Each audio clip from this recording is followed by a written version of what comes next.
आप देख रहे हैं नेट्रिक न्यूज, साहस सच कहने का।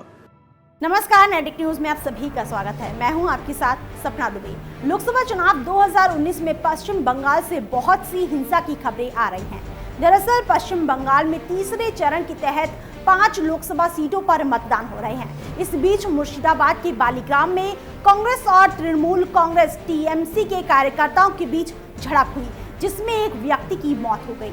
गौरतलब है कि लोकसभा चुनाव के दूसरे चरण में पश्चिम बंगाल से ही भारी हिंसा की खबर सामने आई थी। उस समय सीपीएम नेता मोहम्मद सलीम की गाड़ी पर हमला कर उसे क्षतिग्रस्त कर दिया गया था।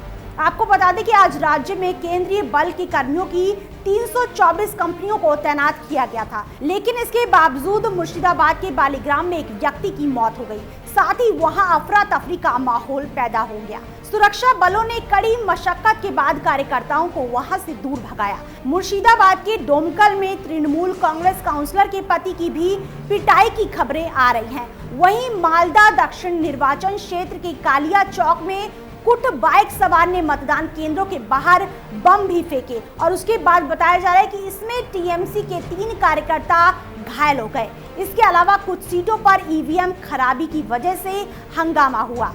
गौरतलब है कि लोकसभा चुनाव की दूसरे चरण में पश्चिम बंगाल से ही भारी हिंसा की खबर सामने आई थी। उस समय सीपीएम नेता मोहम्मद सलीम की गाड़ी पर हमला कर उसे क्षतिग्रस्त कर दिया गया था और इस बार भी सीएपीएफ की सबसे अधिक 96% तैनाती मुर्शिदाबाद जिले में और उसके बाद मालदा 91.4% में रही, लेकिन फिर भी हिंसा होती रही और इस असुरक्षा को देखते हुए कई लोग अपने घर में महफूज महसूस कर रहे हैं।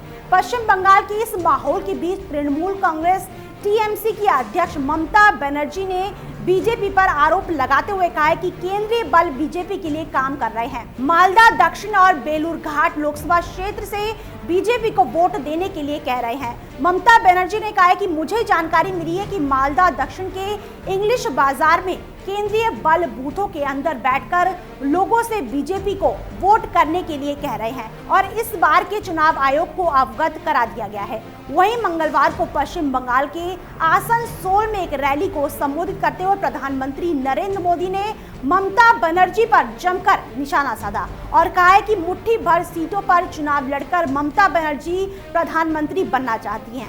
अगर ऑक्शन से प्रधानमंत्री का पद मिलता तो दीदी और कांग्रेस ने जो माल जुटाया है वही लेकर ऑक्शन में आ जाते। साथ ही मोदी ने कहा है कि स्पीड ब्रेकर दीदी का मॉडल तृणमूल टोलाबाजी टैक्स पर आधारित है। उनका मॉडल है कि पहले घुसपैठियों को आने का रास्ता दो और फिर बंगाल के संसाधनों में उन्हें लूट का हिस्सा दो। बाद में पीएम मोदी ने ये भी कहा है कि टीएमसी की आज ये स्थिति हो गई है कि रैलियों में लोग नहीं आ रहे हैं तो विदेशों से फिल्मी कलाकार बुलाने पड़ रहे हैं और इस समय टीएमसी की सरकार घोटाले के विषय में कांग्रेस को पूरी टक्कर दे रही है। फिलहाल इतना ही। बाकी ऐसी और बड़ी खबरों के लिए वीडियो को लाइक और शेयर करने के साथ साथ चैनल को सब्सक्राइब करना ना भूलें। हमारे साथ जुड़े रहने के लिए हमारे YouTube चैनल को सब्सक्राइब करें, साथ ही बेल आइकन को दबाएं। नेट्रिक न्यूज की खबरें सबसे पहले देखने के लिए।